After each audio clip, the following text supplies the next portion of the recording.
السلام علیکم ورحمۃ اللہ وبرکاتہ۔ اعوذ باللہ من الشیطان الرجیم، بسم اللہ الرحمن الرحیم۔ الحمد للہ نحمده ونستعینه ونستغفره ونؤمن به ونتوکل علیہ ونعوذ باللہ من شرور انفسنا ومن سیئات اعمالنا، من يهده الله فلا مضل له ومن يضلله فلا هادي له، ونشهد ان لا الہ الا اللہ ونشهد ان محمدا عبده ورسولہ، اما بعد۔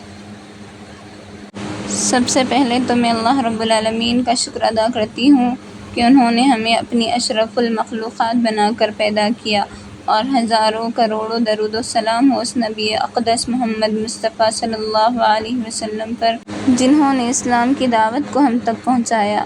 اللہم صلی علی محمد وعلی آل محمد کما صلیت علی ابراہیم وعلی آل ابراہیم انک حمید مجید۔ اللہم بارک علی محمد وعلی آل محمد کما بارکت علی ابراہیم وعلی آل ابراہیم انک حمید مجید۔ رب اشرح لی صدری ویسر لی امری واحلل عقدۃ من لسانی یفقہوا قولی، رب زدنی علما، اللہم فقہنا فی الدین، اللہم فقہنا فی الدین، اللہم فقہنا فی الدین۔ امید کرتی ہوں آپ تمام خیر و عافیت سے ہوں گے اور ایمان اور صحت کی بہترین حالتوں میں ہوں گے انشاءاللہ العزیز۔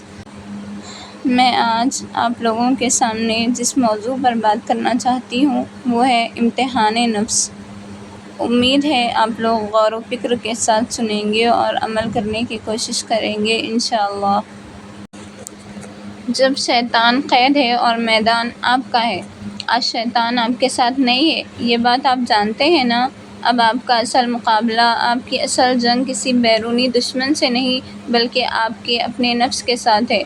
اب آپ نے یہ ثابت کرنا ہے کہ جب شیطان واقعی باندھ دیا جاتا ہے تو انسان اکیلا بھی اتنی طاقت رکھتا ہے کہ وہ برائی کو شکست دے کر اپنے رب کو راضی کر سکے۔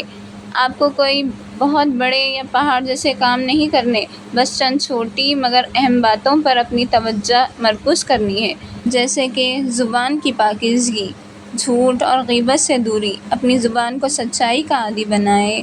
یاد رکھیے، مذاق میں بھی جھوٹ بولنے سے منع کیا گیا ہے۔ اس کے ساتھ ساتھ چغلی اور غیبت سے ایسے بچیں جیسے آگ سے بچا جاتا ہے۔ کسی کی غیر موجودگی میں اس کے بارے میں ایسی بات کرنا جو اسے ناگوار گزرے، غیبت ہے۔ اکثر ہماری نیت بری نہیں ہوتی، ہم بس باتوں باتوں میں تذکرہ کر دیتے ہیں، لیکن اب آپ نے عہد کرنا ہے کہ جو مرضی ہو جائے کسی کی پیٹھ پیچھے بات نہیں کریں گے انشاءاللہ۔ درگزر اور حسن اخلاق، اپنی زبان سے ایسے الفاظ ہرگز نہ نکالیں جس سے کسی کا دل دکھے۔ روزہ صرف پیٹ کا نہیں، اخلاق کا بھی ہوتا ہے۔ اگر کوئی آپ کو تکلیف پہنچائے، آپ کا حق مارے یا آپ سے بدتمیزی کرے تو آپ نے بدلے کی بجائے اسے اللہ کے لیے معاف کر دینا ہے۔ معاف کر دینے والا اللہ کے بہت قریب ہوتا ہے۔ غصے پر قابو نفس کا جہاد ہے۔ روزے کی حالت میں بھوک اور پیاس کے دوران اپنے غصے کو کنٹرول کرنا ایک بہت بڑا جہاد ہے۔ جب بھی آپ کو لگے کہ غصہ غالب آ رہا ہے تو فوراً اعوذ باللہ من الشیطان الرجیم پڑھنا شروع کر دے اور ساتھ ہی لا حول ولا قوۃ الا باللہ کا ورد کرتے رہے۔ یہ کلمات آپ کے دل کو سکون دیں گے انشاءاللہ۔ غفلت سے دوری، فلم، ڈرامہ اور موسیقی، ان مبارک لمحات میں ہر اس چیز سے دوری اختیار کرے جو آپ کو اللہ کی یاد سے غافل کر دے۔ ڈرامے، فلمیں اور موسیقی روح کی غذا نہیں بلکہ بوجھ ہے۔ ان سے جتنا ہو سکے دور رہے تاکہ آپ کا دل ذکر الہی کے لیے نرم ہو سکے۔ دوسری چیز، نماز اور قرآن سے دوستی۔ 5 وقت کی نماز کو ہر حال میں اس کے وقت پر ادا کرنا ہے، چاہے سستی ہو، دل لگے یا نہ لگے۔ یہ آپ کا اپنے رب سے عہد ہے، اور قرآن پاک کو زیادہ سے زیادہ وقت دے۔ رمضان کا مہینہ تو چنا ہی قرآن کے لیے گیا ہے، اور قرآن رمضان کی روح ہے۔ اسے پڑھے بھی، سمجھے بھی اور دوسروں کو سمجھانے کی کوشش بھی کرے۔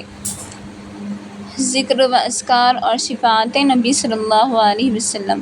اپنی زبان کو ذکر سے تر رکھے، خاص طور پر استغفر اللہ کی کثرت کرے۔ ہمیں اپنے گناہوں کا بوجھ ہلکا کرنا ہے اور رحمان سے معافی مانگنی ہے۔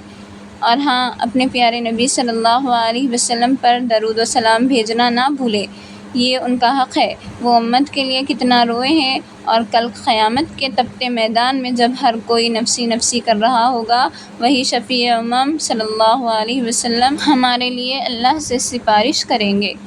نیکی کی بات پھیلانا بھی عبادت ہے۔ اس پیغام کو دوسروں تک پہنچائیں تاکہ یہ آپ کے لیے اجر عظیم کا ذریعہ بنے۔ اپنی ذات سے عمل کا آغاز کریں اور اس رمضان کے مہینے کو اپنی زندگی کا بہترین رمضان کا مہینہ بنائیں اور دعاؤں میں یاد رکھیے۔ جزاک اللہ خیراً کثیرا۔